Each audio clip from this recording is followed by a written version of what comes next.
سورہ فاتحہ کا تیر بہدف عمل۔ سورہ فاتحہ ایک ایسی صورت ہے، آپ اس کو جس مقصد کے لیے بھی پڑھیں گے انشاءاللہ العظیم وہ آپ کا مقصد پورا ہوگا۔ آپ جس آرزو تمنا حاجت کے لیے اس صورت کو پڑھیں گے انشاءاللہ العظیم آپ کی ہر تمنا، نیک حاجات، خواہشات، تمنائیں، آرزویں، دعائیں قبول ہوں گی۔ آپ یہ عمل کریں، وظیفہ کریں، پھر آپ اس کی برکتیں دیکھیں۔ رزق نہیں ہے تو رزق ملے گا، دولت نہیں ہے تو دولت ملے گی، دکھ، تکلیفیں، مصیبتیں، پریشانیاں ہیں تو سب ختم ہو جائیں گی۔ اگر آپ مقروض ہیں تو قرضے سے خلاصی ہوگی۔ آپ یہ عمل کریں، وظیفہ کریں، چھوٹا سا عمل ہے، بڑا آسان وظیفہ ہے۔ آپ نے ہر نماز کے بعد سورہ فاتحہ کی 10 مرتبہ تلاوت کرنی ہے۔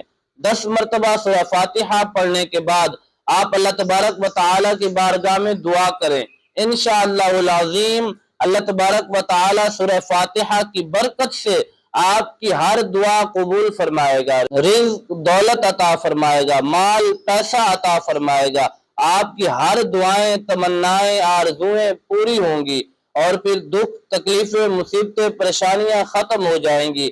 یہ عمل کریں، وظیفہ کریں، پھر آپ اس کا کمال دیکھیں کہ اللہ تبارک و تعالیٰ کتنا فضل اور کرم فرماتا ہے آپ پر۔